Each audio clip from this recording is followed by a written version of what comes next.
this day and age, it's hard to not have an opinion on the question of video games bad for society. My name is Jordan Paver, and in this video, I'll be discussing the validity of this question. By disproving myths regarding the medium, it will be argued that video games are not bad for society.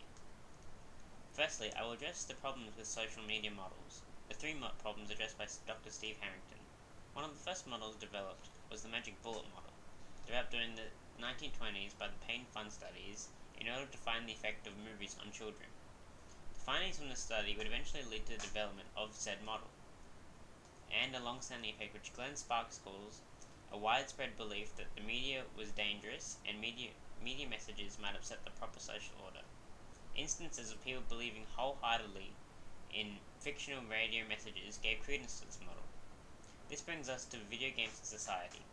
Often moral panics are dredged up regarding gamers' antisocial behavior, violent tendencies, and their addictiveness.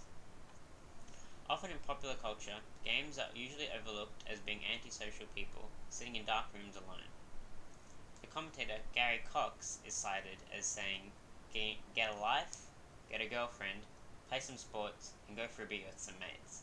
The idea of a grown man spending his weekend sitting alone in a dark room is sad. This is simply not the case.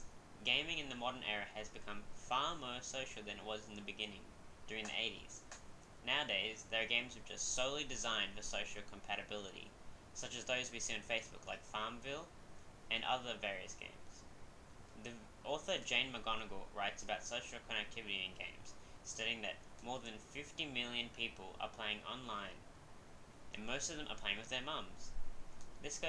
She goes on further that these games are designed for social networks, which makes it easier to maintain active connections with people who we care about, but we just don't get the time to speak with in our busy lives.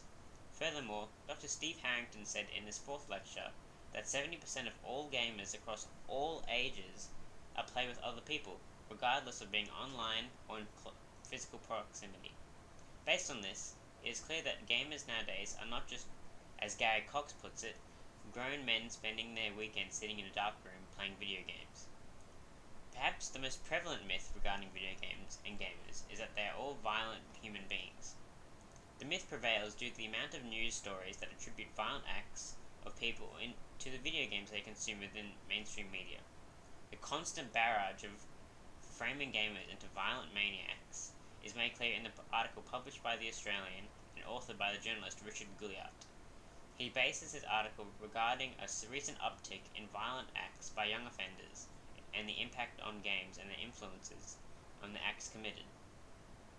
The article attributes so much of its agenda on violent video games that readers who aren't within the gaming community would believe that the medium has such effect on young minds.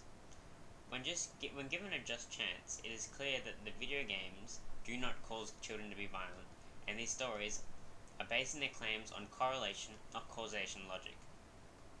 Christopher J. Ferguson of the Skeptical Inquirer points out in his article that the US Supreme Court attempted an inquiry into the violent nature of video games and found that all research submitted against video games did not prove that video games act aggressively, based on correlation, not evidence of causation, as quoted by a major decision from the court. Considering the court to be a higher authority than the Australian, it can be said that video games don't make you kill people. Finally, as much as the media likes to tell us, video games are not widely addictive. Often, these myths regarding the addictiveness of games are attributed to isolated instances of addictiveness, and yet the media attempts to exaggerate these isolated instances to the point where it is believed that video games rival the addictiveness of drugs. This is exemplified by the story of the Xbox Runaway, told by Dr. Steve Harrington in his Week 4 lecture, an instance of the media's exaggerating public fears to the point where it becomes a concern to the public at large.